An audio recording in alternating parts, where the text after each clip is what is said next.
All right, well, welcome back. But I think we should get started.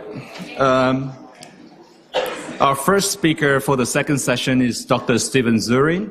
So Steven is a Stafford Folks Senior Research Fellow and a group leader at the Clem Jones Center for Aging Dementia Research.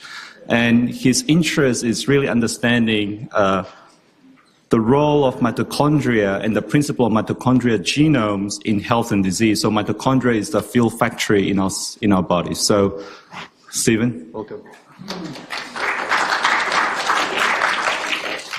Thanks, Victor. Can we have lights down or not yet? Okay. So as Victor mentioned, we're going to actually take a bit of a change here. We're going to switch to sort of more biology, and what I'm going to explain to you today is what's happening really deep within our cells, and looking at this at a really fundamental level. And I should point out before I start that a recent study found 30 of the most game-changing drugs, about 80% of those came from fundamental research, and research that was not necessarily performed on humans, but on simple model organisms. And that's what I'm going to talk to you about today as well. So just bear in mind that a lot of cures that you're probably familiar with today in cancer, in AIDS, in simple things like blood pressure, originated in very fundamental research, and that's what I do. So as my title suggests, I work on mitochondria. And I'll show you this picture. It's a bit of a blur at the moment, but I'm going to actually describe what mitochondria look like. And what we can see here is a cell that I've outlined with this yellow dots. And you may notice this dark circular structure here. This is called the nucleus of the cell. And all these other red things that kind of look like a red lava lamp are mitochondria. So you can see there's a lot of them in the cell. And they form this network of fusing and budding structures. And this happens in all cells of every single organism that you can see, plants, animals, humans. Interestingly, as you are well aware, the DNA that we inherit from our mother and our father is situated in our nucleus. We contain about 2 meters of DNA in every cell, which is enough to travel across the solar system, if I was to put it end on end, right across the solar system and back again. There's a lot of DNA in our cells. But what you may not be aware of is we actually have a second genome. And this second genome resides in the mitochondria themselves, so they have their own DNA. And this is because these mitochondria used to be actually a separate organism that we took up about 2 billion years ago and has since been integrated into our cells, but they still retain their own genome. And this genome is very important for health and disease and for dementia, which I'll get to in shortly. The structure of this genome and the way it is almost alien compared to our standard nuclear genome. First of all, you'll notice that it's circular, as opposed to our nuclear genome, which is like a long linear strand, essentially.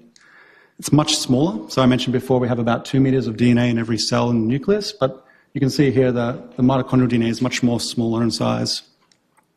And interestingly, we only inherit the mitochondrial DNA from our mother. It only comes through our maternal side, as opposed to our nuclear genome, which is both parents. And another important point is that we actually have hundreds of thousands of copies of this mitochondrial genome in every cell, as opposed to only having 2 copies of the nuclear genome in every cell.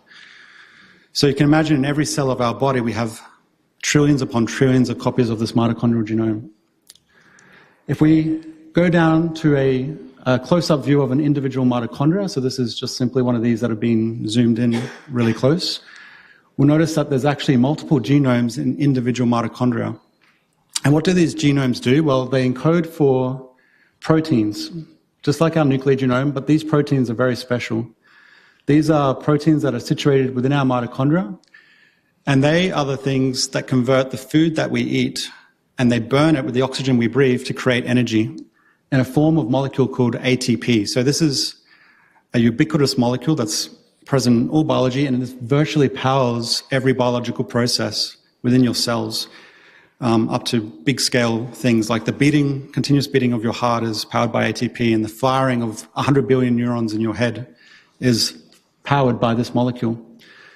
So now you can start to imagine what might go wrong in your cells if we have damage in the mitochondria and your mitochondria become dysfunctional.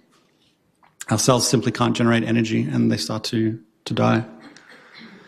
So the link between mitochondria and dementia is actually growing. Recently, we now understand that we can develop mutations in the mitochondrial genome.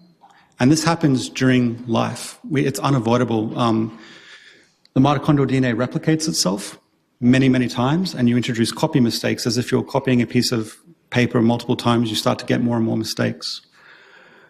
These mutations in our mitochondrial genome, which are accumulating as we get older, then lead to defects in the proteins that they encode. And because of that, our cells become less efficient at generating energy, no matter how much food you eat. At the same time, defects in this electron transport chain can lead to the production of something called free radicals. So these are little damaging oxyradical molecules, and you've probably heard about antioxidants and the benefits of antioxidants, where antioxidants counteract these molecules here. Essentially, when you decrease the amount of energy that your neurons can produce, and you increase the concentration of free radicals within the cell, the neurons become dysfunctional and they start to degenerate. And this is associated with diseases such as Alzheimer's, so we start to lose the function of our cells. So I know this is quite complex, but just bear with me. So we have damage in our mitochondrial genome, and what we study in our lab is how do we counteract this damage? How can we prevent the damage? How can the damage be repaired? Or how can our cells or neurons tolerate this damage so that they can actually remain functional despite the damage occurring? So this is quite a complex question because little is known about the mitochondrial genome. And it's very inaccessible in humans. We can't just go into a human and start tampering and tinkering with the mitochondria and work out what we can do to repair, prevent, or tolerate damage. So in our lab, we work with a very simple animal model. And this simple animal model allows us to tinker with the mitochondria and work out systematically how we can answer these questions and how we can repair the mitochondrial DNA so that we don't develop disease. Basically, if we can find mechanisms or molecules that can contribute to these three forks of tolerance, then we can hopefully reduce disease. So going back to this photo, these aren't human cells. These are actually cells from the little organism I work on, which is called C. elegans. Looks a little bit like a worm. Very simple, but despite its strange looks, it's very similar to humans. This is the outside of a worm, and this is a live animal that's under a microscope in our lab. We can see through it. It's transparent. We can look into it as it's living and see what's going on. That's one advantage. The other advantage is we know every single gene. It was the first animal to have its genome sequenced, and we can delete genes, add genes, and tinker with the biology until we work out what's going on. Those things we just can't do in human. Even if we wanted to, which is unethical, we don't have the tools. And these cells here are actually muscle cells that form the body wall muscle of the worm. And these are not neurons, I understand, but we use them as a model because when we damage the mitochondria in these cells, the phenotype is very obvious. They can't move as well as they should. And so in this simple organism, we're going to address these questions to find out how we can prevent or reduce disease caused by mitochondrial dysfunction. Another important fact is their mitochondrial genome is very similar to ours. We have 37 genes, only 37 genes in our mitochondrial genome, and C. elegans shares 36 out of 37, so it's very highly conserved. All right, so how do we firstly design a tool in order to look for molecules that can do these three things? First, we have to be able to damage the mitochondrial DNA in this organism. And so what we've done is we've developed this enzymatic tool. So this is an enzyme or a protein that comes from a bacteria. And this protein actually cuts DNA. We drive this protein into particular cells. So for example, here we're using a DNA sequence that will allow the expression of this protein or this enzyme in the muscle cells of this worm and only in those cells. This is important for later. And we can also attach another little tag to this protein that drives it into the mitochondria. It's called a mitochondrial targeting signal. So now this enzyme, which is not normally there, it's from bacteria, can send it into cells of the worm and then send it within the mitochondria. So here's a mitochondria with its DNA. It will actually go into that mitochondria and damage the DNA. And so what we're trying to do is model the mitochondrial disease in C. elegans. So under normal conditions, the mitochondria produce ATP, which is this energy molecule. And this is a live worm, and you can see it's swimming in a liquid here. And you can see the amount of energy it's expending. It's got the ATP, it can move well. Obviously, it's moving quite fast. However, when we send this enzyme into its body wall muscle cells, as I said before, ATP decreases and free radicals will increase. The worm is moving much more slowly. It's almost paralyzed. Everything else is normal about the worm. It's the right size. It's developed normally. That's because we're expressing this only in the cells that control its movement. So we're restricting it to that, but everything else is normal. So now, what do we do if we want to find processes or molecules that can counteract this phenotype, which is a model for cellular death caused by mitochondrial dysfunction? Well, we take one of these worms that's slow-moving, and very obviously slow-moving, because it has mitochondrial genome damage, and we hit it with a mutagen. So again, this is why we can't do this in humans. Basically, a mutagen is a carcinogen. It's a chemical that will mutate DNA randomly, and it can cause cancer, but it will accelerate evolution at the same time. So evolution occurs through tiny mutations that ultimately end up being beneficial. We're speeding up this process of mutation by delivering a chemical that can mutate worms. And what we're looking for is a mutant that can move again freely. So we've created almost like an X-Men kind of worm where it's overcoming the mitochondrial DNA damage. It's able to overcome it in some way or another, okay? And this is rare. You've got to screen through thousands and thousands and thousands of animals before you find one of those special rare mutants that can repair the damage, which is what we did, or what PhD student in our lab did, Michael Dye. And we found two genes that really improve cell function when there's mitochondrial DNA damage. And I'm just going to call one of them MDS, for mitochondrial damage suppressor 1. This improves the cell function by about 191%. So it's really overcoming the fact that the mitochondria are dysfunctional. I'll explain that in a minute, but it's conserved in humans. So I'll just go into the second one. The second one we just call MDS2. We're not very creative at this point in time. But that's even more powerful, that one. So going back to the question, this is a protein, okay? And it's present in humans, and it's present in C. elegans, the animal I work with, and it's probably present in a lot of animal systems. So it's a protein. And I'll explain in a minute how altering the location of this protein within the cell elicits its protective effect, and that's something that could be a target for future drug screening in humans. The second one, which is even more protective, is not in humans, okay? But it's in plants, fungi, and little worms like C. elegans. And I think there's a reason for this, and I think it's because these particular organisms that live in the soil are constantly faced with mitochondrial dysfunction. For example, when it rains. When it rains, they basically drown, and it rains every few days. So they're drowning every few days. The mitochondria need oxygen to work. And so these organisms are constantly faced with a lack of supply of oxygen and constantly faced with mitochondrial dysfunction. So they developed an alternative way to generate energy independent of mitochondria. And that's what I think this one falls into. However, that doesn't mean that one day we can't replicate that or mimic that and put that into human cells and give human cells a new function that can overcome mitochondrial mutations. So that's something to think about. So to go back to the first one, as I said before, it's a protein. So this is just a very simplified diagram of this protein. I'm not going to go into any complex details here, apart from the fact that it has two different domains of this protein. So these are sections of the protein.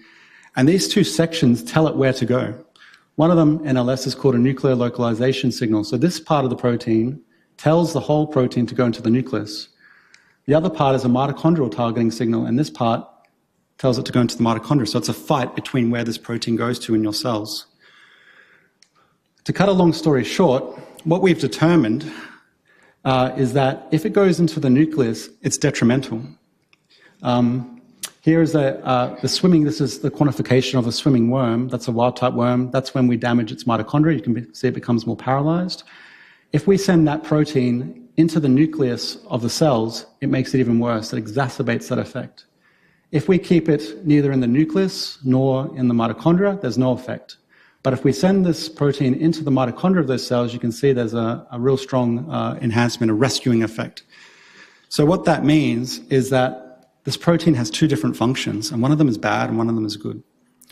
And it's hoped that in the future we can use drugs or anything else to try and direct this protein where to go to in neurons, for example, in the brain, so that they can overcome the mitochondrial damage that's been inflicted throughout life, which is causing neurodegeneration. Secondly, the second gene, or the second molecule or protein that we've discovered, MDS2, it also is a strong protector against mitochondrial damage. Again, this is a wild-type swimming rate. It's very fast. This is when we damage the mitochondrial genome, again with our tool. And this is when we mutate that protein. You can see it's almost restored to normal capacity, the ability of the cells to overcome this mitochondrial dysfunction. And interestingly, we thought that this is a mutation that gives a new function. It's a gain-of-function mutation.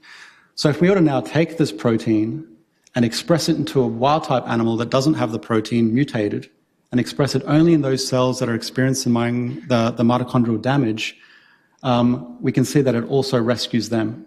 So it's a gain-of-function mutation. So it's giving this activity to this protein it's new and it's strong, and it has an ability to overcome damage to the mitochondrial genome. So, again, this is work done by two talented students in the lab. The way we think this particular enzyme works is, as I said before, it comes from species in the environment that constantly deal with mitochondrial dysfunction. So normally our mitochondria that generate this energy molecule called ATP, which gives rise to cell function.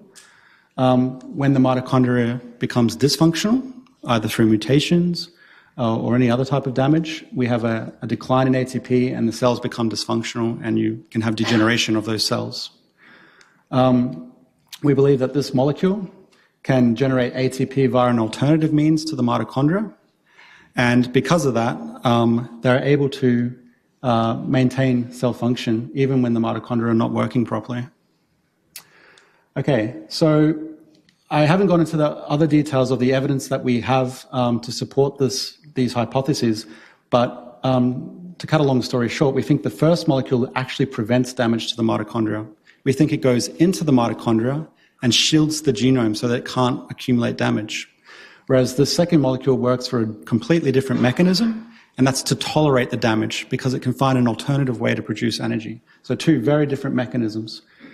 Of course, the next step is to take these molecules and see if they protect neurons within the worm, but also to go into the human side of things. And we're starting to collaborate with a group in Perth to now work on human cells to see if these molecules, if we put them into human cells or into neurons taken from humans, do they protect those neurons against mitochondrial dysfunction and other types of damage associated with neurodegeneration. All right, so now that's what happens. That's part of the project we're looking at to try and overcome mutations. Okay, I've got 2 minutes left, so I have to go very quickly. But what if you could eliminate those mutations in the first instance? And then you wouldn't have to deal with trying to repair the damage caused by them.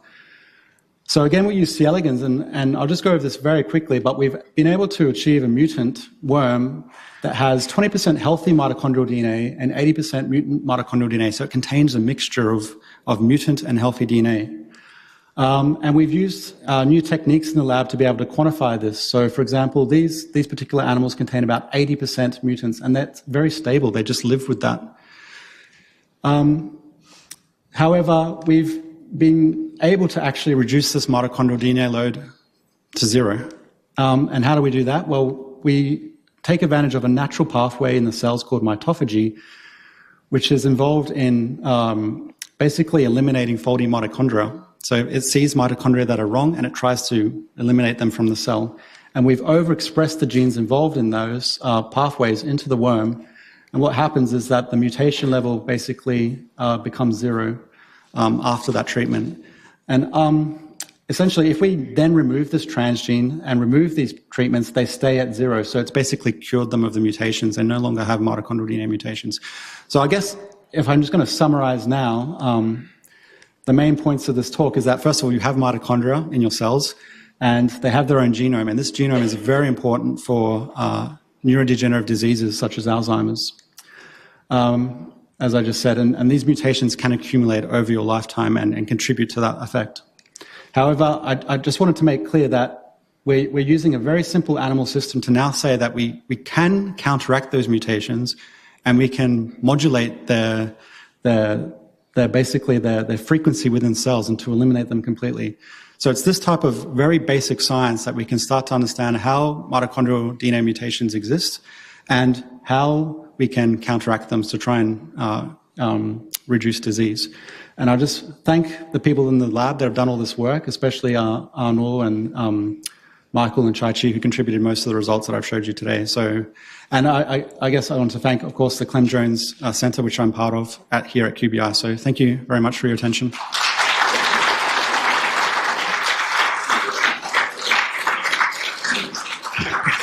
Thanks, Stephen. In the interest of time, we should move on to the next speaker, but Stephen will be available to answer any question you have at the end of this session.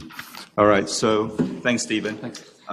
So our next speaker is Dr. Daniel Blackmore. So Dan is a research fellow at the CJ Kedra, and he's been interested in a particular part of the brain called hippocampus, which is highly involved in learning and memory. Together with Professor Barry Butler, Dan's work has been really looking into the role of exercise in aging and dementia. Dan. Thank you very much. First of all, thank you to the organisers for allowing me to speak, but more importantly, thank you for coming. It's days like these that I think are tremendously important to allow people to come together, both researchers, clinicians and the general public, to see what's going on and why. I'm a researcher. My model animal is mice. Today you're going to probably learn more about mice than you ever thought you wanted to know. And we'll go through about the idea of examining the effects of exercise on the aged brain. Now, or we could call it just the ageing brain of mice and women. And the reason is I use female mice. Pardon? There's a few reasons. One, they get along a lot easier with each other. And yeah, we'll talk more about that as we go along. Now, we've already heard some fantastic talks today. And this idea of the aged brain and the human brain, there's been a fundamental paradigm shift lately as to what the brain is capable of, what it does, and things like that. And this relates to the whole idea of, is the brain a static organ?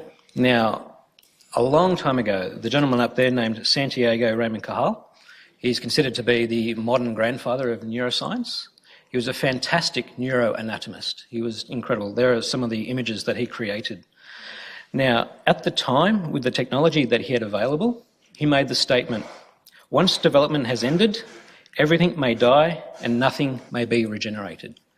Now, from this, the dogma was formed that the human brain is a very static organ and incapable of cell proliferation and plasticity and things like that. Now, it's taken a long time, in the last 15, 20 years, that paradigm and that dogma has fundamentally shifted, and we now know the human brain, even the aged human brain, is quite plastic and capable of cell proliferation. And so with that, it gives us more hope that we're able to do a lot more things in this space. And a lot of people are describing the work that's going on in the brain as this renaissance, because there's so much going on and it's so tremendously exciting, as hopefully you've seen already today. So our idea and our hope is to improve human health. That's what we're here for.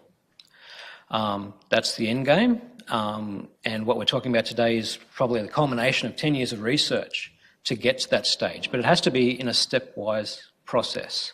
And for that, we need to move away from the humans briefly and look at our rodent, the Vitruvian mouse, as we call it.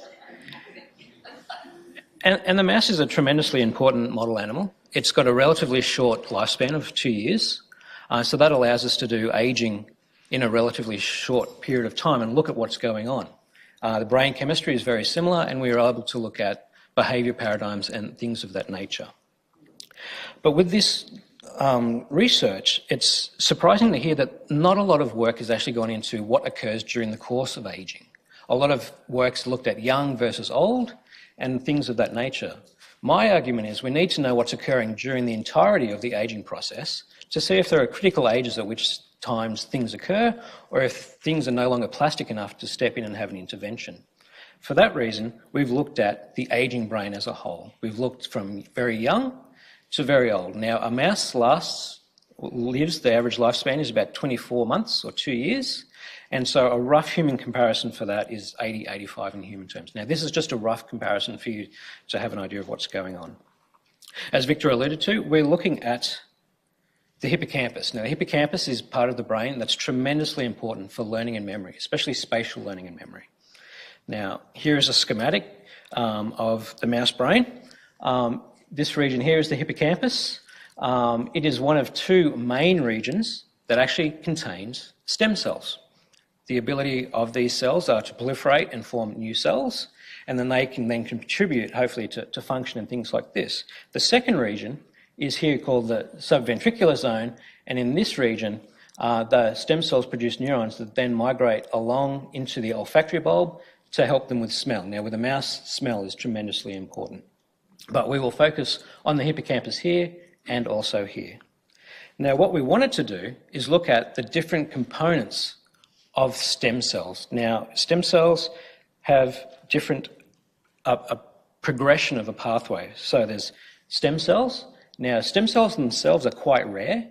They proliferate relatively not very often, but they do give rise to neurons, which is a process called neurogenesis.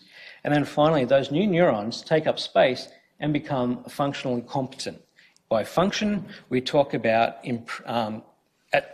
improving or aiding cognition or memory and learning. So what we wanted to do was look at each of these three steps: the stem cell activation step, the neurogenesis, and also the functional outcome in terms of cognition. So we'll start by looking at the stem cell numbers. Now these two large balls of cells are called neurospheres. Now each of those balls of cells came from a single cell that was able to divide, which is one of the characteristics of a stem cell, the ability to proliferate. So by counting how many of these we have in the different regions at different ages, we can get an idea of how many stem cells are present within the area of that brain at that age. Now, I'm not sure if you can see it, but in the background, there's a couple of these single cells. They were unable to proliferate because they were not stem cells. So once again, by counting these large balls of cells, we can determine how many stem cells there are. Now, interestingly, during the course of ageing, we see from 2 months, 10 weeks, very young, there's a high number of stem cells there, and they decrease during the course of ageing. So 18 months of age is roughly 60 to 65 in human terms. So there's two main points to look at this. One, the stem cell number decreases during the course of ageing, but even with advanced age, the stem cells, there is a population still present. So that's the first bit of bad news. There is good news at the end, so hang on to the end and we'll get there. But we need to establish what's going on in the aged brain before we can take steps to hopefully improve these things. So the next part is neurogenesis, the formation of these new neurons. These green cells along here, this is the dentate gyrus, and all of these green cells are adult-born neurons. And you can see how many there are throughout the entirety of this 10-week-old mouse, and you can see just how many there are. So this is a 10-week or a young animal. The next slide I think is the most terrifying that I'll show you today. And this is a 2-year-old mouse. So those green cells, I think you can see a slight difference with one or two here. And I actually sort of cheated because the vast majority do not actually show many of these cells. And this is a normally aged mouse. So not only is there a decrease in the number of stem cells, but the number of progeny or the new neurons that they're forming is dramatically decreased as well. The third component then is to look at cognition. How do we actually test in animals? Now, the commonly utilised one is called the Morris water maze. So basically you put an animal, a mouse or a rat, into a water bath. It's got a hidden platform here, and it uses visual cues around the room to learn how to get to that platform. Now, this next diagram here is one of my favourites because this is an example of a graphic design artist who's never seen a rig. The main reason is, one, there's an open window here. So a bird could fly in and steal your $400 mouse. We don't want that. Next is you'll have a stool here with a very nervous student leaning over, hoping the mouse will swim to where it needs to go. But what we need to do is keep the visual cues controlled. We want to make sure that the mouse or the rodent is learning what they need to know and not everything else. So a stressed person would be a very strong cue, for example. Now for us with the mouse, there's a couple of problems with this paradigm. I use aged mice. As they get older, they get fatter. They get quite rotund. And one of the main readouts of this Morris water maze is how quickly the mouse can get from point A to the hidden platform. These rotund mice have determined and worked out that they can float. They're very smart. They go, oh, I'm not going to swim quickly to get out. So one of the main readouts is no longer valid. And the second one is mice hate swimming. They absolutely hate it. It's very, very stressful for them. Rats love it. Mice hate it. So for this reason, we didn't use this paradigm. We used another one called the active place avoidance paradigm. And this is where we have a rotating grid here. We place the mouse in here. And so this whole grid rotates. So if the mouse stays stationary, eventually it will go into this aversive zone that stays stationary, and it will receive a very mild shock. So it'll move away from that shock zone. And by doing this, we can determine if the animals are able to learn from their environment to avoid that aversive shock zone. So this is some trace maps of some young animals. On the first day of testing, you can see they're getting a number of shocks here, shown in the red dots, and this is the shock zone here. By day 5, they're able to effectively avoid that shock zone. And the ability and the precision at which they're able to do this is quite remarkable. As I said, this grid rotates. The mouse could be sitting there on the grid, rotating, look around, go, oh, I'm getting close, and step away. It's quite remarkable. The 2-year-old poor mouse, however, is unable to learn these spatial navigation cues and not able to improve their memory. So there's no difference in the shock numbers between day 1 and day 5. To put that in perspective, this is what we do with all the different ages. So we've got 12 months and younger are able to improve and have less shocks over the paradigm, whereas 18 months and older are unable to improve over that paradigm. So that's the bad news. Okay. Decreased stem cell number, decreased number of new neurons, and impaired cognitive function. What can we do about to try and improve this? Well, a lot of different molecules and approaches have been put forward to try and do that. So much so, here is what's described as the cloud of individual regulators. Now, I don't expect you to read all of those, but just know that there's a lot of different ways to try and approach these deficits. We chose physical exercise. Voluntary physical exercise, aerobic exercise.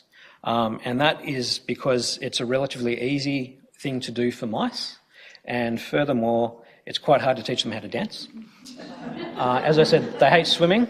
It's very difficult to do weight training with them, and even harder to do Sudoku. But be aware, there are ways to do this. We just chose to do the physical exercise for this. Now, interestingly, not all exercise is equal. Here are 3 different paradigms of physical exercise. The first is a voluntary running wheel where the mouse gets onto the wheel and runs for as long as it wants and then gets off. It doesn't run to exhaustion. They get in, run, and then step off. The second is called a running disc where they can get on and run. They can do a bit of coasting here, so it's slightly inaccurate. And thirdly, this represents forced treadmill running. So this is where the animals are placed in the treadmill, and you see these metal bars here. If they stop running, they actually receive a mild shock.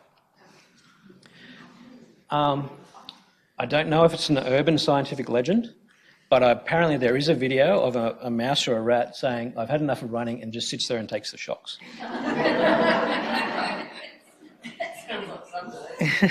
But interestingly, with that forced approach, the level of neurogenesis is not as increased or enhanced as the voluntary exercise.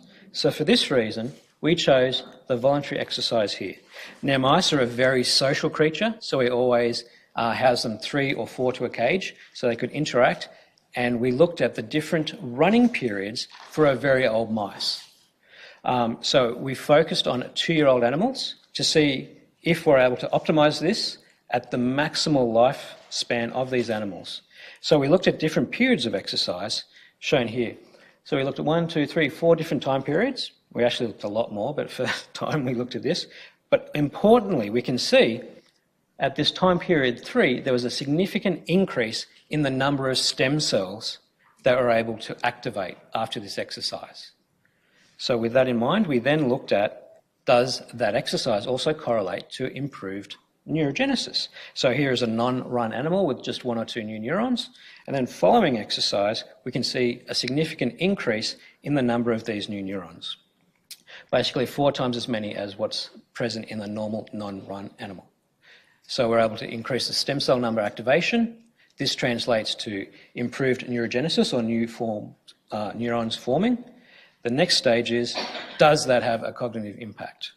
So what we did was we tested all of the animals prior to the exercise. We allowed them to do the exercise to activate their stem cells, allowed neurogenesis to occur, and then we retested using the behavioural paradigms with new novel cues, so they had to learn how to do the thing all over again. And excitingly, we can see in the young animal, they're learning as you would expect. The red here represents those animals that didn't do any exercise, whereas the green are those 2-year-old animals that actually did the physical exercise and they're able to learn to avoid that shock zone. And that is now comparable to a young animal. So it shows that by optimizing the exercise period in a 2-year-old mouse that hadn't done anything for 2 years of its life was able to improve its cognitive function quite dramatically. Now, keeping in mind of the translation to humans, not everyone can do exercise. We're very well aware of that. So we want to move away from just the phenomenon. We want to know what mechanisms might be occurring. So for this reason, here are some cells here. This green is a biomarker that we're interested in. This is a 10-week-old animal. This is a 12-month-old animal. You can see a significant decrease in this green in these cells. And then by 2 years of age, it's very much reduced. Now, after the optimized period of exercise, we can see this biomarker is dramatically increased, and it's again comparable to these young animals.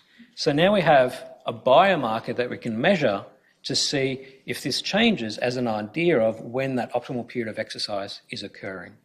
More importantly, if we inject this, we are improving our cognition.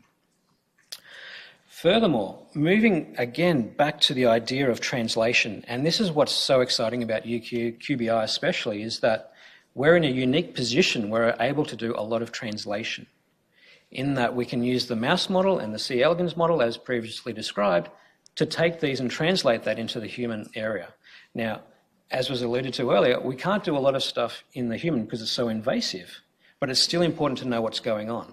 So the next stage that we've done, and this is work by my student in the lab, Alice Shao, and she was looking at a non-invasive approach to see if we can see changes in the living rodent brain during aging and following exercise. So here is a 3D reconstruction of mouse brain. The yellow here is the hippocampus, reconstructed in 3D, and the red is what I want you to pay attention to. And the red represents a volumetric increase in the hippocampus, that area that's important for spatial learning, following exercise. So we'll just try and press play here. And so you can see it's quite increased in those particular regions. But more importantly, Alice has also been able to show that following this exercise in the mice, the connectivity between this area of the brain and other regions was enhanced and looks very similar to a young animal. So not only is the volume increased, but the ability of the different brain regions to talk to each other is also improved, showing a non-invasive approach is able to be translated from both the mice and the humans. Now we'll quickly go to the human side, which is where we want to be. Previous studies, and studies are now coming through, that have looked at exercise in the human brain. This is a study that came out a few years ago by Erickson, and they showed that 12 months moderate exercise was able to increase the hippocampus, represented here by these yellow areas here, and that improved both their memory and the hippocampal volume. What we want to do is we're doing high-resolution imaging. So this is where we've been, and this is where we're going. Here is the hippocampus here, and we have access to some of the best imaging facilities in the Southern Hemisphere, where they use 7 Tesla, and we're looking at a large cohort of participants, currently at about 150, and we're looking at 3 different exercise paradigms: low, medium and high intensity. And the participants are coming in 3 times a week for 6 months. And during this time point, we're taking a lot of cognitive function, a lot of blood tests, high-resolution MRI before and after the intervention to get an idea of what is occurring during the exercise, what is the best type of exercise, intensity and time. And then we're looking at all of these and how they correlate to one another. To give you an idea of how much we're doing right and moving away from the phenomenon, the blood work alone will provide more than 1 million data points that we can then correlate to changes in cognition, brain function, brain connectivity, and brain structure. So if there are any participants here, I thank you from the bottom of my heart. It's a tremendous undertaking, but the time that you guys are dedicating to this, we deeply appreciate. And from this, we hope to get an idea of what we can do in this space to help mildly cognitively impaired people, Alzheimer's sufferers, and those suffering from normal aging dementia. So thank you very much. There's a lot of people who have helped. And cheers. All right. Thanks, Dan. Again, for the interest of time, we have to move on to the next speaker, but don't forget to exercise. The next speaker is Gajala Nanga. So Gajala is a postdoctoral fellow in Professor Jürgen's lab. So a couple of years ago, I think many of you would have heard this in the news that Gajala led the study by using ultrasound can actually open the blood-brain barrier. And this seminal work is currently being sort of translated into sheep and hopefully one day in humans. So, Gajala. Thanks, Victor. Thanks, everyone. This laptop. So thank you for inviting me to give an update on the development of ultrasound as a therapeutic approach to Alzheimer's disease, which I've been doing since my PhD days in Jürgen's lab, and now I'm continuing this work as a postdoc at Cadra. So just to introduce 2 important aspects of Alzheimer's disease, and these are 2 different proteins that are involved and characterize Alzheimer's disease.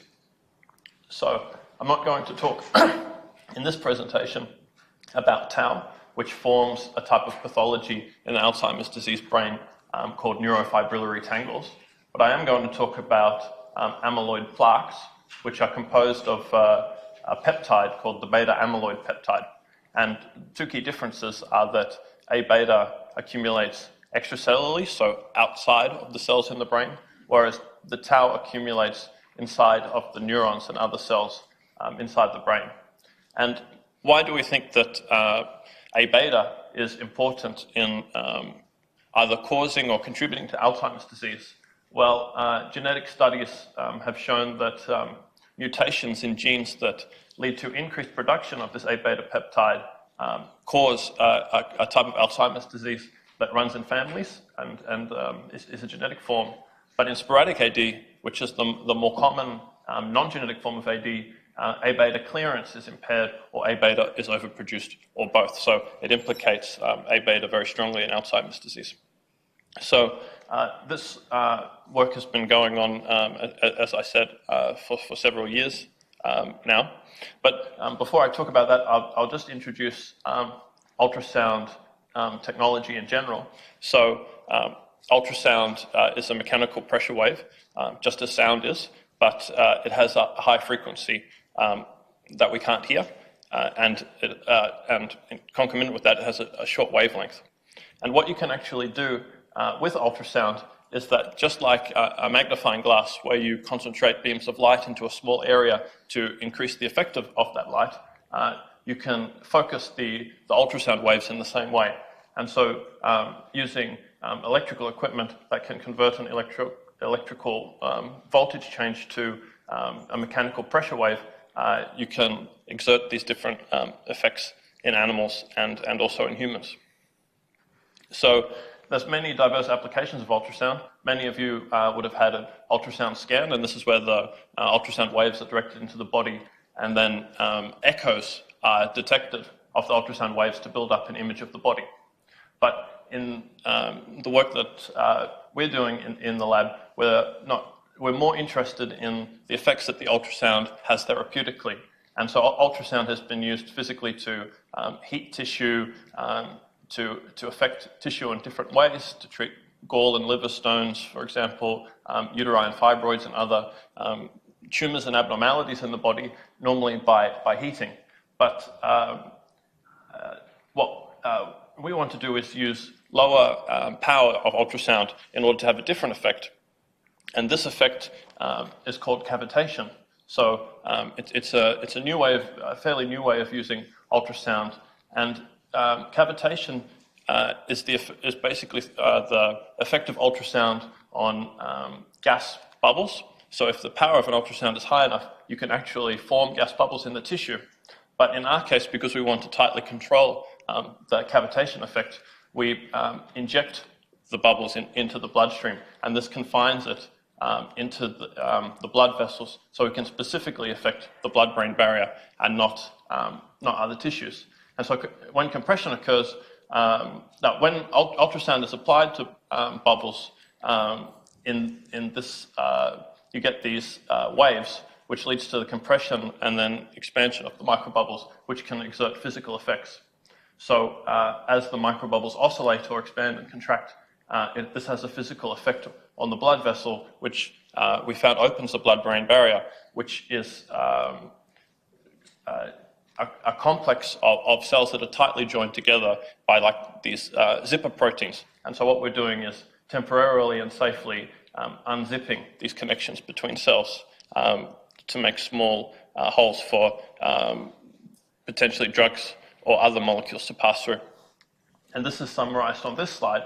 And what I'll point out is that the blood-brain barrier is a big obstacle for treating diseases of the brain because it prevents almost all drugs that we would like to get into the brain so it excludes these drugs from the brain. So if we found a way to, in a safe, temporary and targeted way, deliver drugs to the brain, we might have a better chance of treating diseases such as Alzheimer's disease. And there are other techniques of increasing the amount of drug in a brain, but the focused ultrasound has the advantage is that it's non-invasive and it can be highly localized to different brain regions. So one finding of work that I did during my PhD, and it was unexpected, but it was promising to find that blood-brain barrier opening alone, so without using a drug that has been shown to remove amyloid or inventing a drug that removes amyloid, just opening the blood-brain barrier alone led to an amyloid clearance in mice. So these are genetically modified mice that have the mutation that if a human has this mutation, they'll develop plaques in their brain and go on to develop Alzheimer's at a fairly young age. So the approach that we took was to use ultrasound in a scanning mode where, like I was saying, the narrow beam of ultrasound, which can be applied anywhere in the tissue, there's no depth limitations, can be combined with the injection of microbubbles with carefully chosen parameters, as shown in this experiment, where a blue dye, which normally is excluded from the brain, entered into the brain where the ultrasound was applied in this location, or it can be mechanically moved, the ultrasound focus, to treat multiple areas and open larger areas of the brain or even the whole brain. So the design of the experiment was to repeatedly treat these Alzheimer's disease mice and then analyze them for the amount of plaques that they had, any changes in their brain, and also their behavior. So what was found was that the amyloid plaque pathology, or the number and area of the brain that was occupied by amyloid beta plaques, was reduced. And the amount of this amyloid beta peptide measured biochemically, that was also reduced. And then the mechanism by which these amyloid plaques is reduced, we show and we believe is due to a cell type in the brain which normally clears these amyloid has some ability to clear these amyloid beta plaques, but in Alzheimer's disease, this system is completely overwhelmed, and so the plaques are not removed. And so what we found is that these microglia had an increased ability to take up the amyloid after the blood-brain barrier was opened by the ultrasound treatments. And then the next question we had was whether there's an effect on memory functions. And so Dan has also given a great explanation or tutorial on the memory, one of the memory tests that we use. So this was one of the 3 memory tests. And what we found was that these mice are impaired on learning this active place avoidance task. But after the ultrasound treatments, the mice are able to perform the task more like a littermate. So they're friends in the cage that don't have this genetic mutation and don't go on to develop plaques. So this is just a summary of different findings. We looked at multiple things in the brains of the mice and found that the plaque and A-beta peptide was reduced, and different conformations or different kinds of this A-beta peptide accumulating in the brain was reduced, that there was no damage that we could detect in these brains, and then the memory of the mice was improved. And as in the second study, what we did was looked at aged APP23 mice. So as Dan was talking about all of the changes that occur in this 2-year frame of a mouse's life, what about mice that are 20-month-old rather than 12-month-old? So here we actually treated 22-month-old mice, and the question was whether it's still safe to do this treatment when the brain is so aged. Maybe there are changes in the blood vessels that predisposes the mice to bleeding or to causing other damage in the brain. And so what we found was that even in these very old mice, the treatment was safe, such that there was no more bleeds in the brains of these mice with the amyloid plaques than they normally get at this age.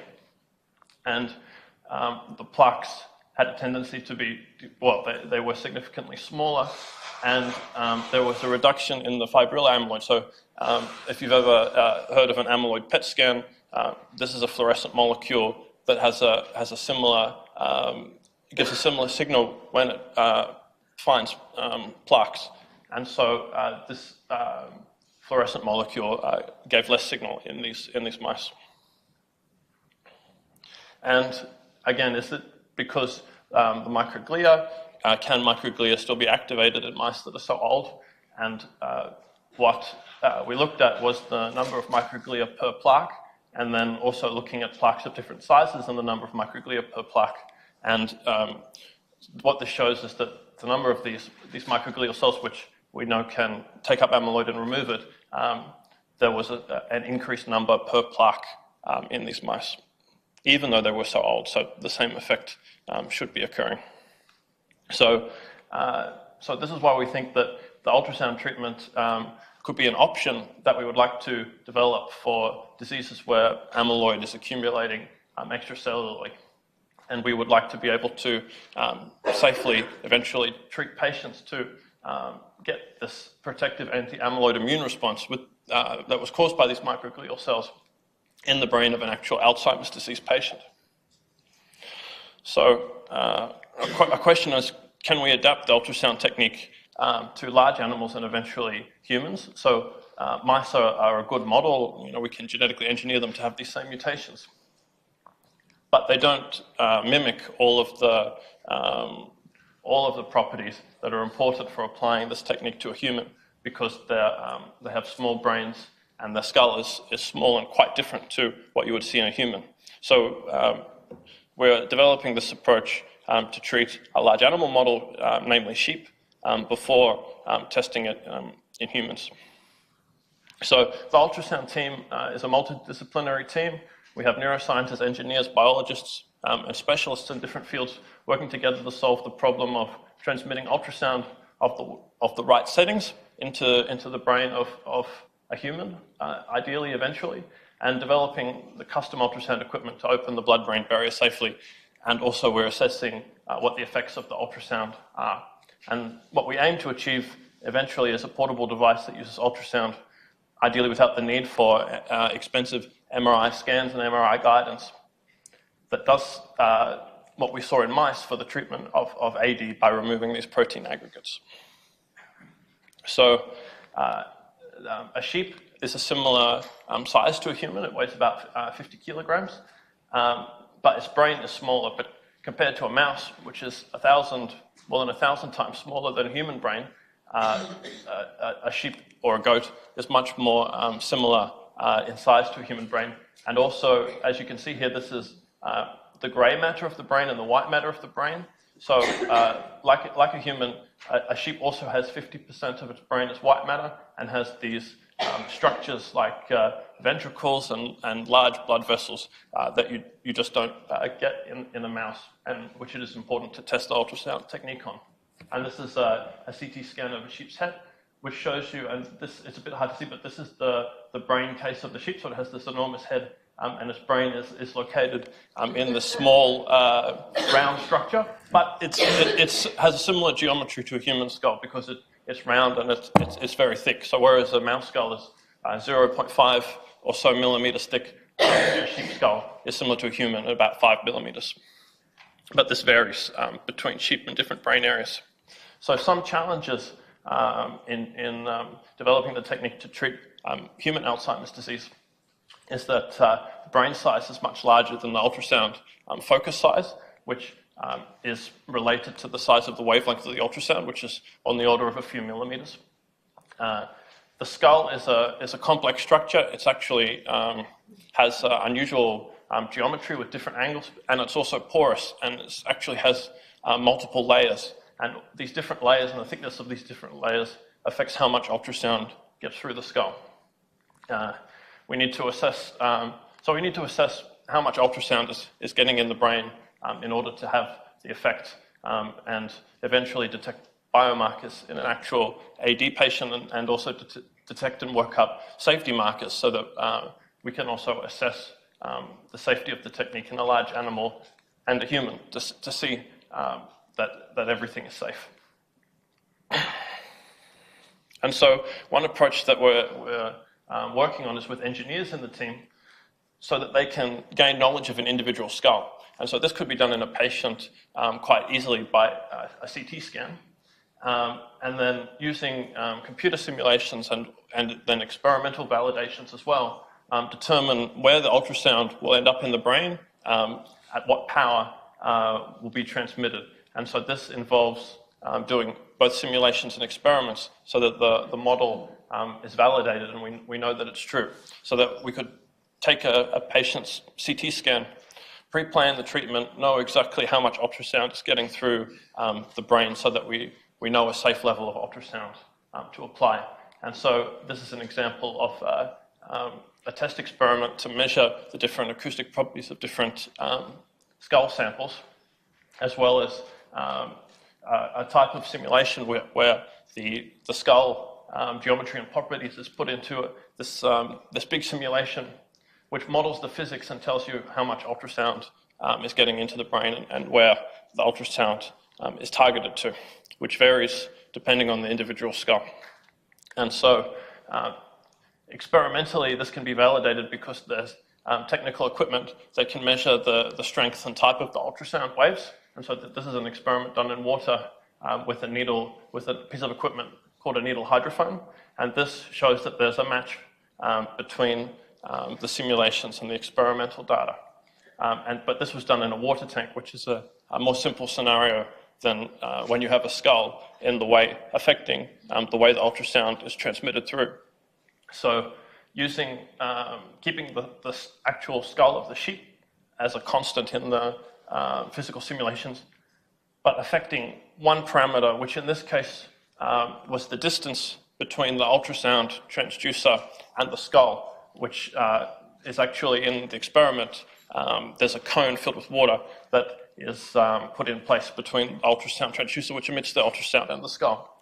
And so varying this changes quite significantly where the ultrasound is in the brain and also its power level, which is this p-value here.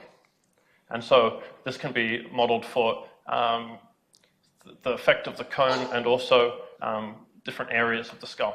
And so we need to be able to have accurate simulations before we can treat a human being. And then with the knowledge gained from knowing how much ultrasound is transmitted and where it's ending up in the brain, then we can assess the biological effects of the ultrasound and the microbubbles in sheep. So in this experiment, we successfully opened the blood-brain barrier in sheep without causing bleeds or damage to the tissue. And using the simulations, we can know exactly what ultrasound was applied to the brain in this instance, so that we can tune the parameters carefully.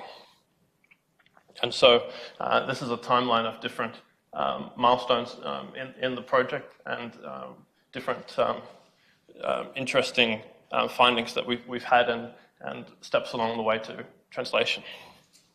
And so this is just a summary slide of the people in the ultrasound team and the rest of the people in the lab and many people in the lab who contribute to these projects in the Goetz lab. And this is a heat camera of us waving at you there. Thanks.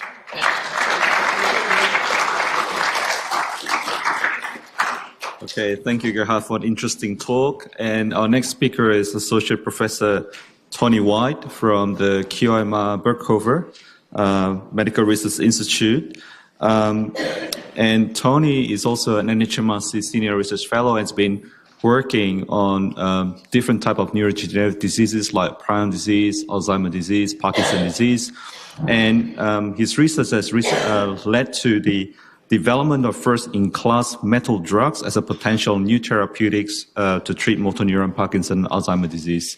So today, Tony will be telling us about the blood-brain barrier in a dish. Okay, thank you very much.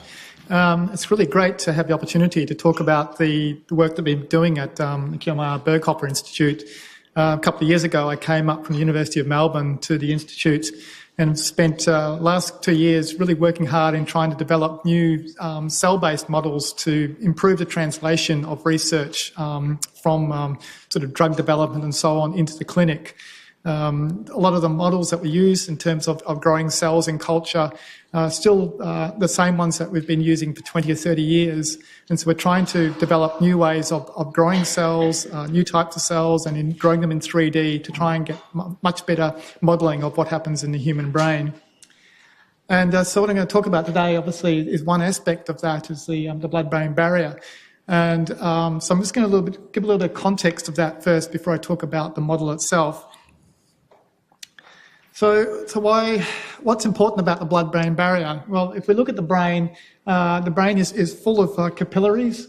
Obviously, like any part of the body, they're very important for delivering oxygen, glucose, various food substrates to the neurons, also vitamins and minerals and so on.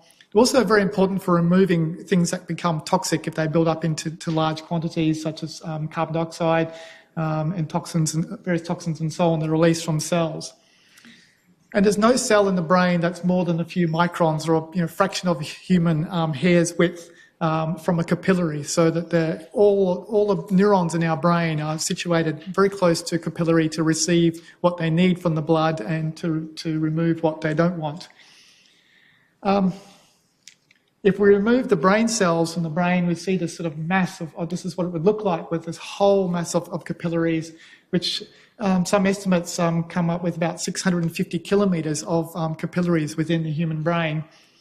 And if you worked out the surface area of that, there's about 20 square metres of capillary surface area that interacts with the neurons on the other side of it. So this is a very big structure that's compacted into a very small space and has a lot of important functions. So what's the blood-brain barrier then? This was something that was discovered back in the late 1800s by Paul Ehrlich, who did a very simple experiment. He injected a dye into an animal, into the periphery of the animal, and found that it stained all the organs in the animal except for the brain and the spinal cord. It was really stood out as being completely white against all the blue.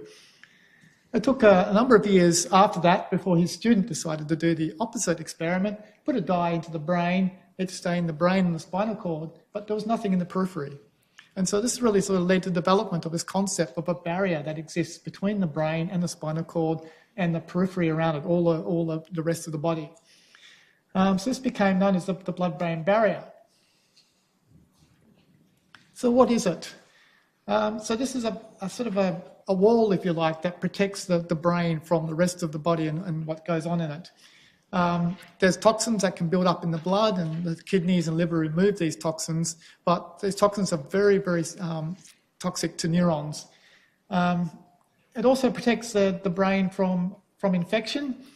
So there's obviously things like bacteria that can get into blood and viruses and so on, and it keeps them out of the brain. And one of the reasons for this is what we saw in one of the earlier talks, where you have neurons in the brain are mostly formed during your development. Yes, you can have stem cells which replace some of these neurons, but it's not something that occurs very quickly and very readily. So you don't want toxins and viruses and bacteria killing lots of neurons, because they're very hard to replace. If you do replace them, you're probably not going to replace the memories and functions that you learn that are associated with them. So it's important to keep these out of the brain. But it's also important to deliver various nutrients and so on, and just have a very nice environment for the brain to function in. It's much more sensitive to its environment than most of our organs. So how does it work? So it's, the previous talk just touched a little bit on this. You see here, this red here is the capillary. That's the red of the blood moving through the capillary when you take a cross-section through it. This white here is what we call endothelial cells, which wrap themselves around they basically form the capillary, and they form tight junctions, and also there's other tight junctions I'll mention in a moment. But these tight junctions are where the capillaries, the endothelial cells come together and lock themselves together very tightly so that nothing can pass through them. We then have these cells called astrocytes, which make up a large part of the brain, and they're cells that are very important in looking after the neurons. They take toxins away, and they protect them from incoming molecules and so on. They really are really the carers of the neurons. And these also form what we call foot processes around this capillary, so that's sort of another part of the barrier. So anything that comes along in the blood has to pass through these cells into the brain, where the neurons will be located. So in dementia and other brain diseases, what can happen to the blood-brain barrier? Well, we can get a breakdown in the barrier function. And what happens is that if you get a breakdown in it, you can get a movement of blood cells into the brain. Lymphocytes and macrophages, immune cells can invade the brain and start to cause an inflammatory effect on, and that can attack the brain cells. You can also get microhemorrhages, where you get bleeding into the brain, build up of various proteins, which can cause damage to neurons, and you sort of affect the transport of nutrients in and molecules out. And this obviously can have a detrimental effect on the neurons. It's just a little bit more complex, don't worry too much about all the information on it. It's just really showing what happens when you have a normal blood-brain barrier in a disease situation, where you can get impairment of these tight junctions so that molecules can move through readily when they're not supposed to. You can get other proteins moving through. You can get increases in reactive oxygen species or free radicals that damage neurons and so on. So there's quite a number of changes that can occur during dementia.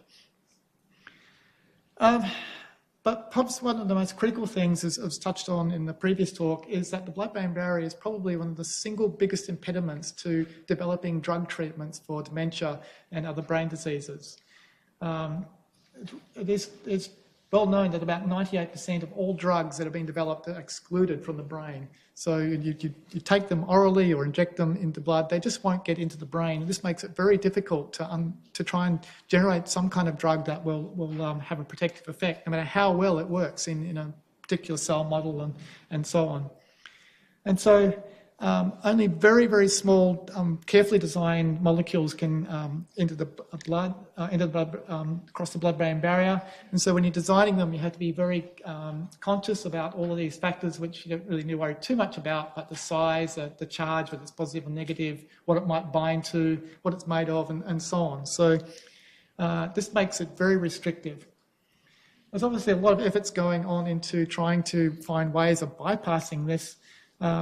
But what we need to be able to do is to have really good model systems where we can test ways of getting drugs into the brain. So why do we need a blood-brain barrier in a dish? Well, there's quite a lot of difficulties in using animal models, which are probably the optimal method because they actually have a fully formed blood-brain barrier.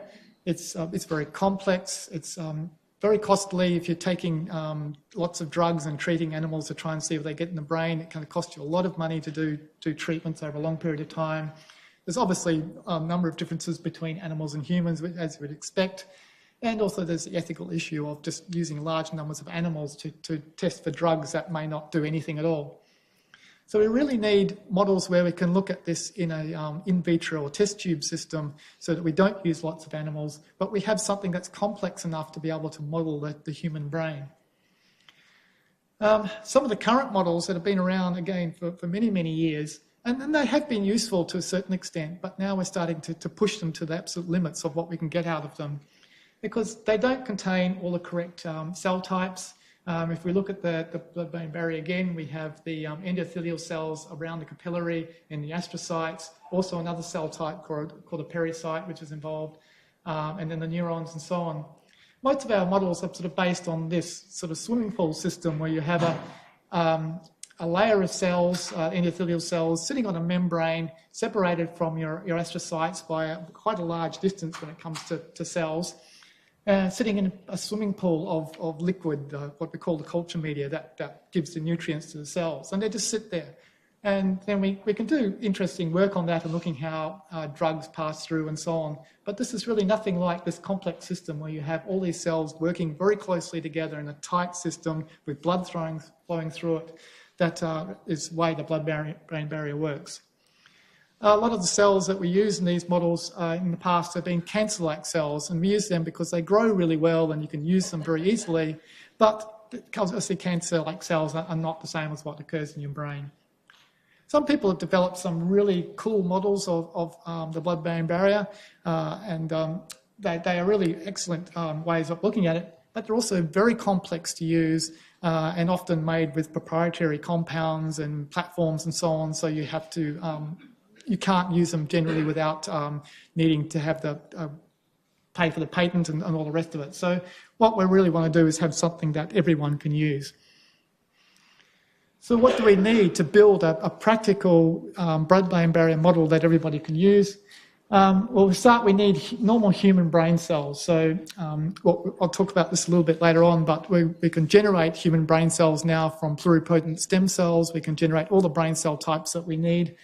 So we don't have to use cancerous cell lines or animal cells. And this includes the endothelial cells, the astrocytes, pericytes, neurons, and other cell types. So we also want a platform that can allow us to have the correct location and orientation of the cells so that they have something more like this structure rather than this structure. And we can model the flow of the blood that goes through the capillary rather than just sitting in a pool here. And something that's very important is also to show that it has what we call, it's formed a true barrier, so it has barrier integrity where you can't get easily movement of molecules across the blood-brain barrier.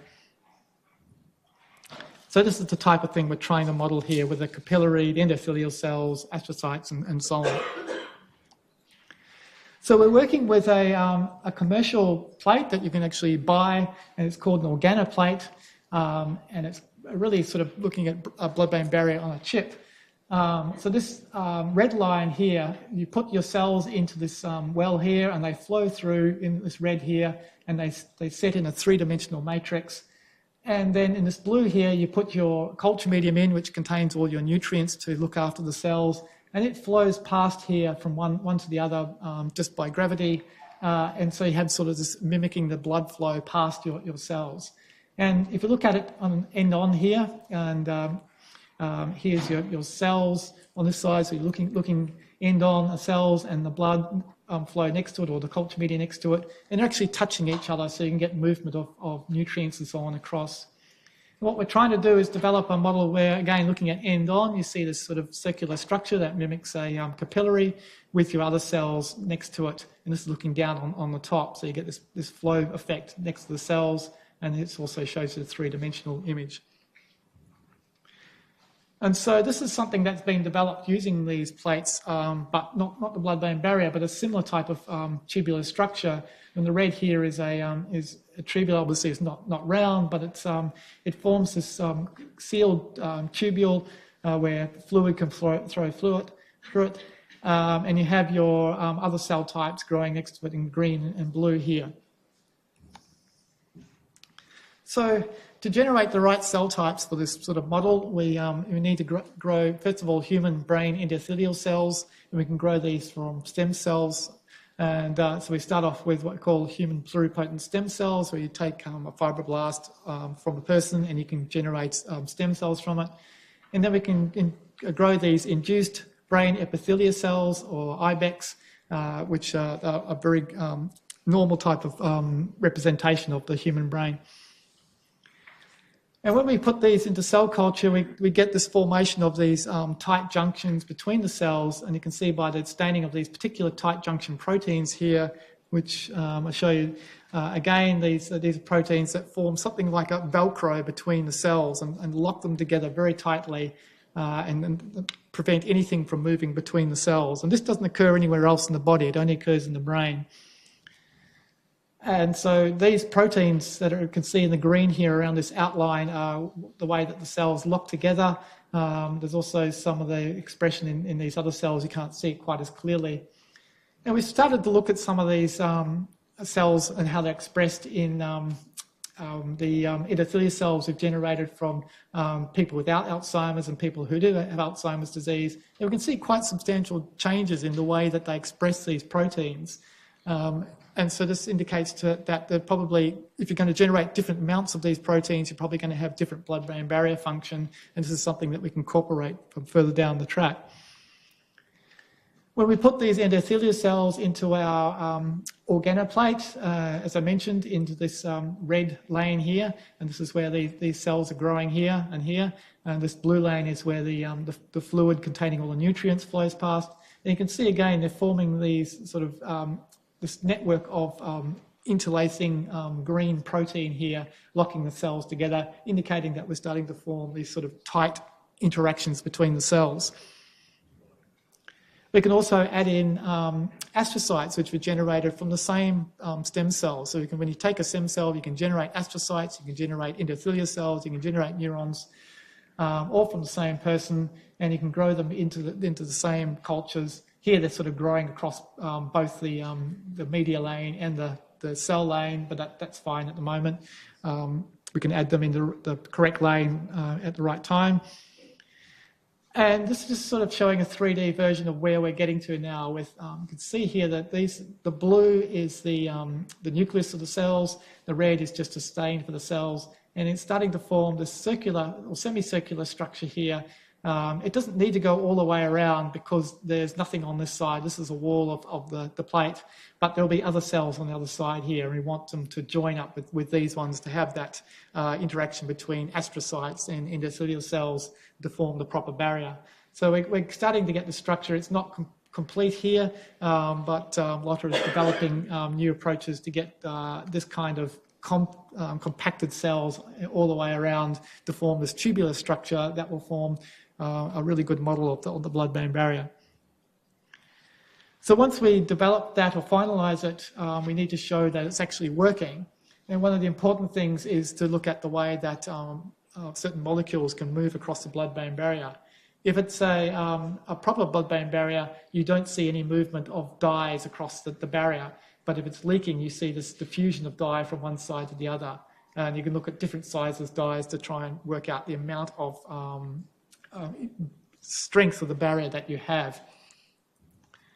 And another way of measuring it is also looking at the electrical resistance. So when you have cells that form a complete tight barrier, it impedes the electrical movement of current from one side to another. So you put a electrode on one side and the other side, and you measure the current between them, and that will tell you how tight the barrier is. And this actually gives you a number that you can then say we've got a very good blood-brain barrier.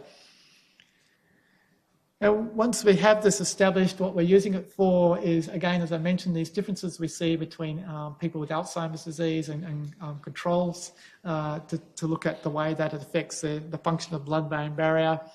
In the previous talk, we just saw the ultrasound therapy treatment is something that we can look at in the cell models and try and get a better understanding of exactly what's going on at the cellular level, how to improve it, how to improve the movement, the removal of the amyloid, how to use it to deliver drugs and so on.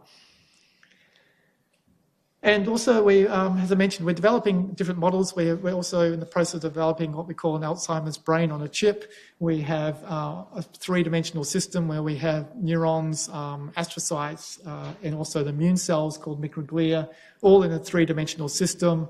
And we're getting generation of amyloid plaques and so on. And so we want to understand how all these different cell types interact with the blood-brain barrier. They're all very critical for how the barrier functions. And what happens when it's disrupted. And something that we've been working on for many years is looking at developing various drugs, and our particular area is metal drugs that we've been working on for a number of years. And something that led to all this work in the first place was that we found a lot of drugs did fantastic things in our cell culture models, and then you put them into animals and they don't get into the brain, and that's pretty much the end of it.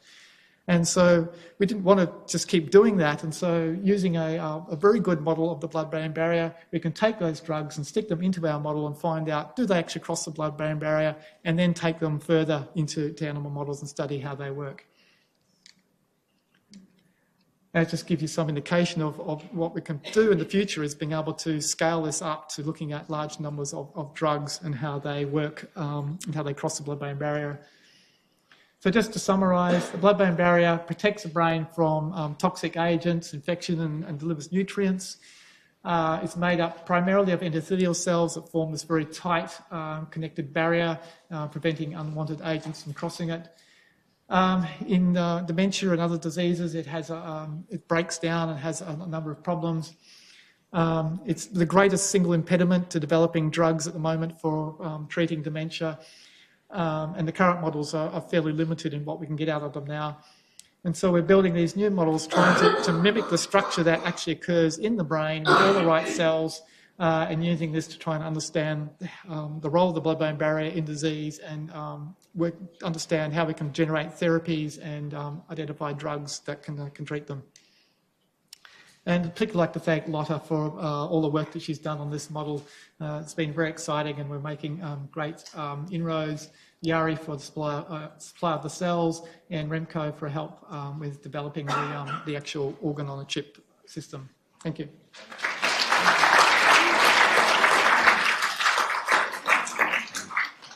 So thank you, Tony, for interesting talk.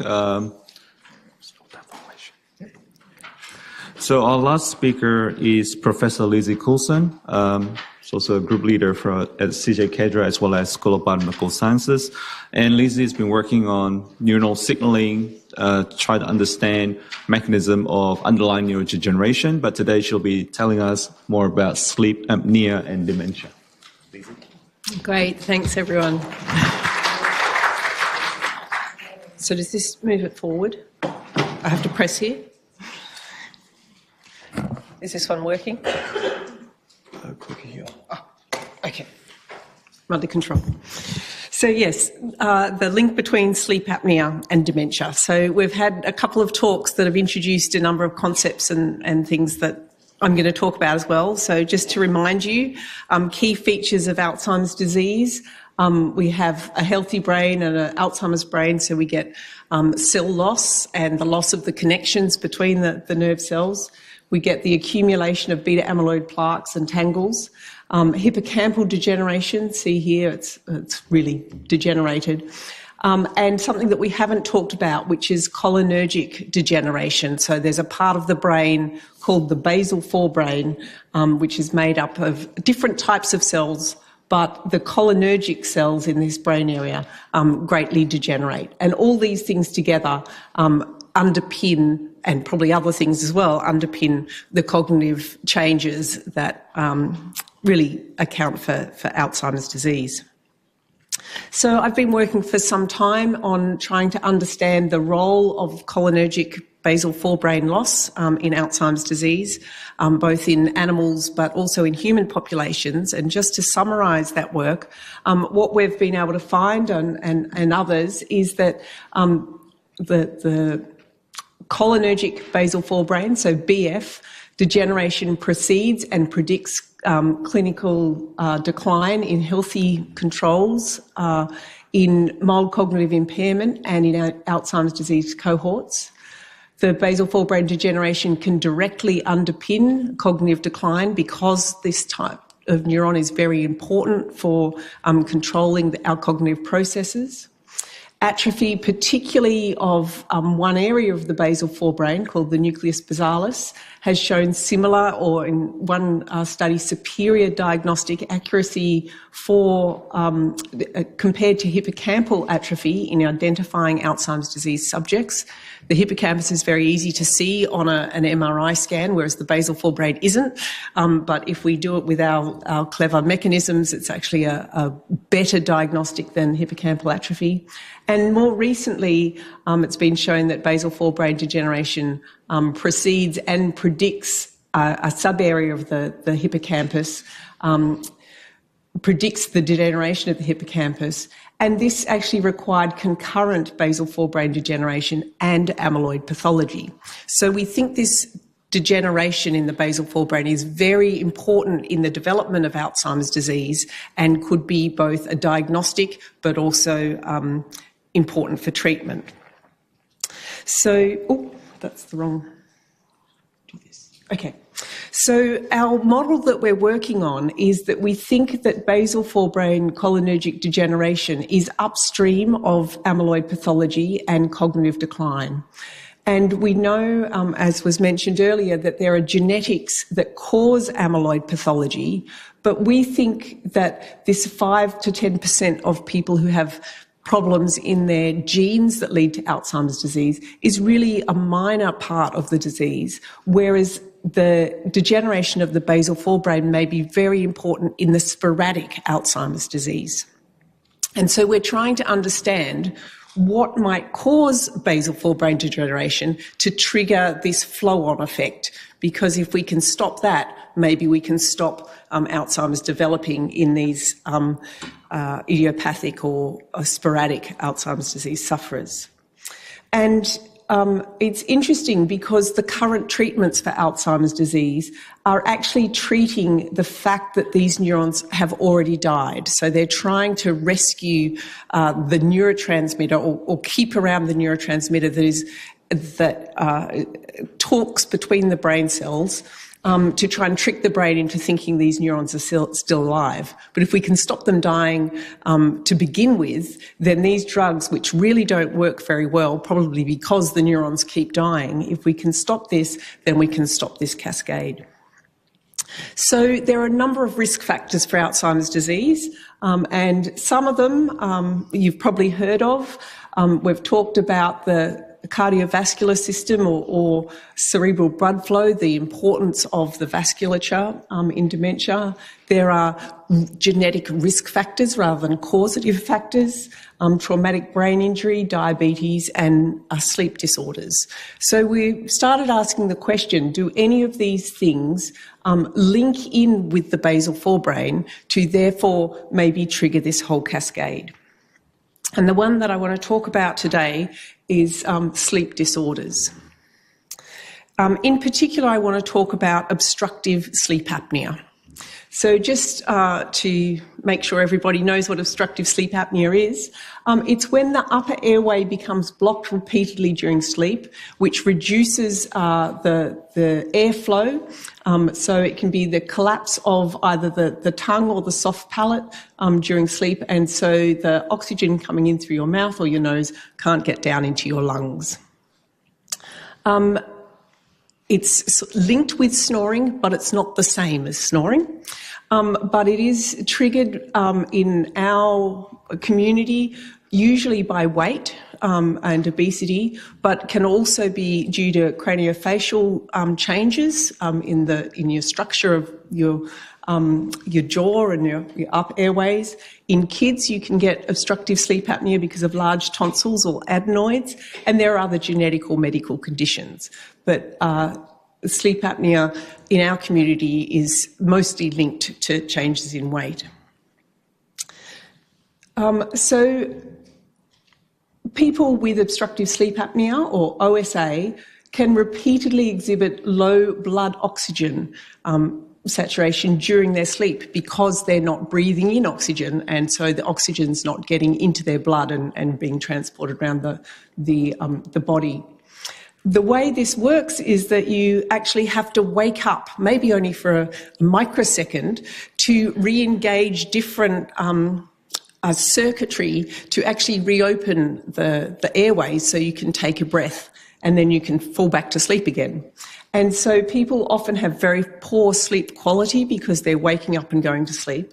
And they also have disrupted forms of sleep, and it can be more in your REM or your sort of dreaming sleep, or in the non-REM sleep, which is really your deep sleep. So it depends on the different people, what disruptions they have and how often their airways collapse and how often they have to wake up. But what we do know is that sleep apnea is the most common form of sleep-disrupted breathing, and it's quite prominent. So 15 to 30% of middle-aged people and over 50% of the elderly. And people who have obstructive sleep apnea have an increased risk of developing Alzheimer's disease. They have their cognitive decline is faster and at an earlier age than other people who develop Alzheimer's disease. And in fact, 15% of Alzheimer's is attributed to sleep problems, of which obstructive sleep apnea is the biggest cause. So given that these people get Alzheimer's disease, how is this being triggered? And there are a number of ways that this can occur, and they may all be happening, or one may be more important than another. So we know that sleep is important for what's called synaptic homeostasis and memory consolidation. So this is where the brain moves the memories around and stores them in a better way. And also allows the connections between the neurons to become something so the next day you can still continue to learn as well. So you can keep adding information into your brain. So that's the first one. And we know if we have a bad night's sleep the next day, we're not very cognitively good. But usually you can actually have another good night's sleep and then you're back to normal, okay? But maybe constant bad night's sleep may really have a problem with your brain. The other thing is this system called the lymphatic system, which was only really discovered a few years ago, but is now becoming quite an interesting system. It's the way that the brain can help clear toxins away, and it is very closely associated with the vasculature, so the blood-brain barrier, to get these toxins out of the brain and into the blood so they can be cleared away. And it's important, including for amyloid beta, to be cleared out. And this system appears to be most active during sleep. So a good night's sleep means you can clear these things out. As well, because sleep apnea is depriving the body of oxygen, this can cause hypoxia, or a lack of oxygen in the brain, and this can cause neuronal cell death. And in particular, with the hypoxia, it's intermittent because you're losing oxygen and then breathing and then losing and breathing. So it's not quite the same as, say, being on the top of a mountain where your body can actually adjust to low oxygen levels. The intermittent hypoxia means that your body is less able to adjust. So we set out to try and work out what was going on, and we did this by doing a model in a mouse. So we're very interested in the basal forebrain here, which is important for the transition from sleep to awakeness. So the basal forebrain is important for your attention and being salient, being able to pay attention to what's around you. But there's another set of cholinergic neurons down here. This acetylcholine is the cholinergic neurons, called the mesopontine tegmentum, and I'll abbreviate that to MTP. And these neurons, the cholinergic neurons, actually innervate the upper airways. Okay, and they do this during REM sleep. So these are important for controlling, holding open your upper airways while you're asleep during REM sleep. And so we reasoned that if we got rid of these neurons, that we would induce obstructive sleep apnea or something like it, and then we could understand the mechanisms of memory decline. So we were able to do this, and this was done by Lei Quan, a postdoc in the lab who was in the audience. I don't know if he still is, who's been working on this for over 5 years. And we had a particular toxin, urotensin 2, it doesn't matter what it is, but it's expressed exclusively on these particular neurons. So we did this lesion, and then in collaboration with colleagues just across in the next building, we could put the mice in these little chambers and measure their breathing and the amount of oxygen that they consumed and so forth. And we were able to show significant changes in the way these mice breathed.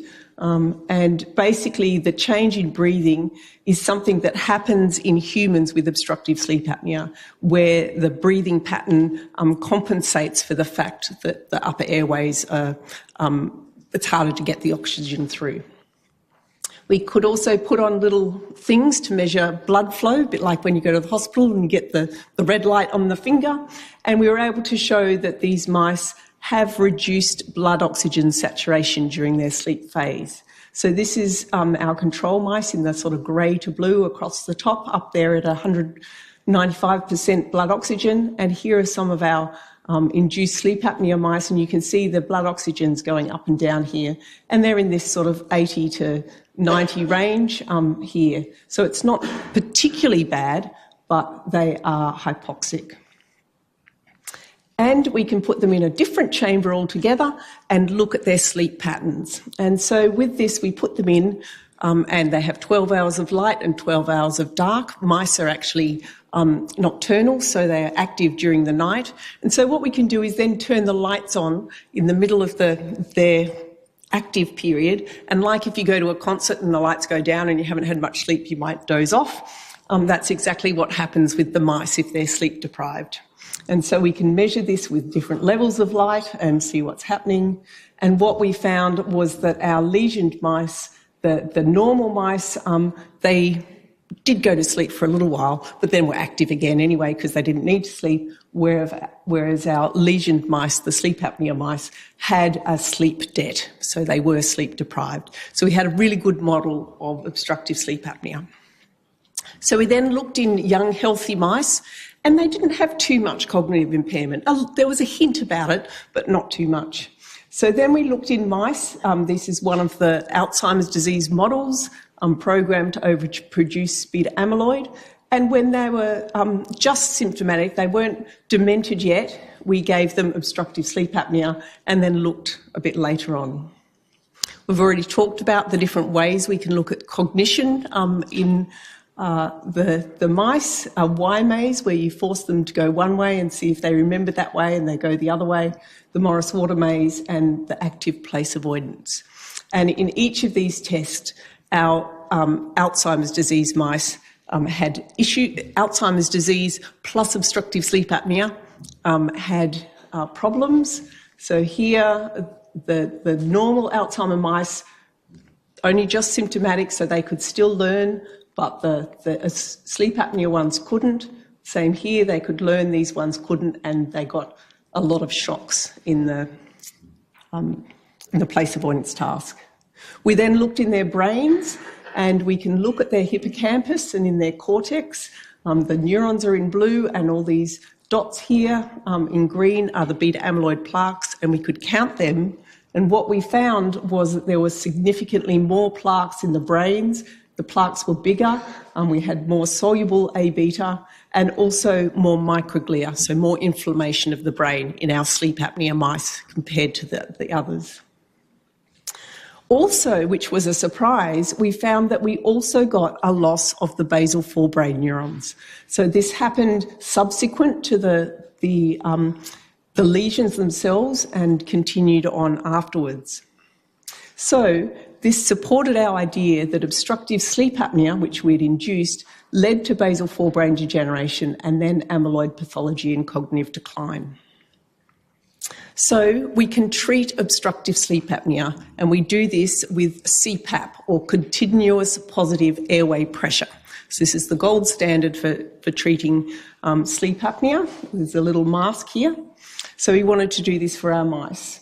It's a little hard to put a CPAP on a mouse. So, whoops. What we did was work out how much oxygen, extra oxygen, we could give our mice so that their blood oxygen saturated returned to normal during their sleep period. And so they were treated for their sleep period each day for 12 hours. And this returned their sleep debt to normal. So they're now sleeping properly. We know that their blood oxygen's fine. And so we've restored their sleep patterns. So we can do this. We're still killing off the cells, but they're not having their problems. And then we looked at their basal forebrain neurons. And what we saw was that in the untreated mice, we had that basal forebrain loss, but in the treated mice, those neurons didn't die. And it's not clear-cut, but they also had less number, size of plaques and reduced inflammation as well. So the implications is that sleep apnea potentially causes Alzheimer's disease, perhaps only in genetically susceptible people. Not everyone with sleep apnea gets Alzheimer's disease, but because the intermittent hypoxia kills the basal forebrain neurons, which in turn promotes the A-beta accumulation. And therefore treating sleep apnea may have positive benefits to delay dementia. So all of that was done in mice. What about human OSA? So again, somebody's talked about this translation, and so we're able to collaborate with people such as Dr. Eamon Eales, who spoke in the first session. And we were able to collaborate with the sleep clinic, and what we've found, it's very preliminary, but that 40% of recently diagnosed and untreated OSA patients over 55 have cognitive impairment. And 14% of those were severely challenged in the cognitive tests that they may actually have dementia. And that's something we now are working with the memory clinic at the Prince Charles Hospital to combine the sleep clinic and the memory clinic so they can talk to each other. The cognitive performance was predicted by the index of hypoxia, not the sleep fragmentation, which we find very interesting. And then in another study using data from America, we were able to look at brain scans of people with obstructive sleep apnea who had developed Alzheimer's disease. And what we found was when we looked at them over a 4-year period, that the rates of basal forebrain degeneration and hippocampal degeneration was much faster than non-OSA patients over the 2 years before they got Alzheimer's disease. So what we're now doing is an active study. It's really just started once we've got all the agreements in place and the ethics in place, and we're recruiting 55 to 75-year-old patients who are newly diagnosed with obstructive sleep apnea, and we're doing brain imaging of MRI and A-beta to see in these people who are newly diagnosed, do they already have some of the features of Alzheimer's disease? And we're also doing neurocognitive studies, and we'd like to, if possible, to do a longitudinal follow-up of people who do or don't use their CPAP. 50% of people don't like CPAP, don't take it up or don't use it every night or only for a couple of hours per night, to see if, in fact, using it or perhaps, in the future, a different way to treat obstructive sleep apnea can stop the development of Alzheimer's disease. So if you're interested in being part of it, Colson Trials at UQ, or donate in case our funding doesn't come through. That would be awesome. And just acknowledgements of all the funding and the people who have been part of this, which we can't have done without the hospital and MRR collaborators. Thanks.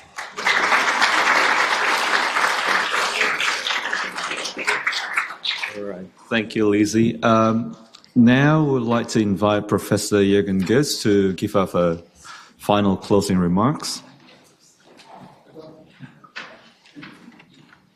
I won't take a lot of time, but I firstly would like to thank everyone who has come. I think it was a great session. I personally learned a lot, and I think we have a great mix of presentations. I would also like to take the opportunity to thank Victor for having done such a great job on keeping everyone on time, I think.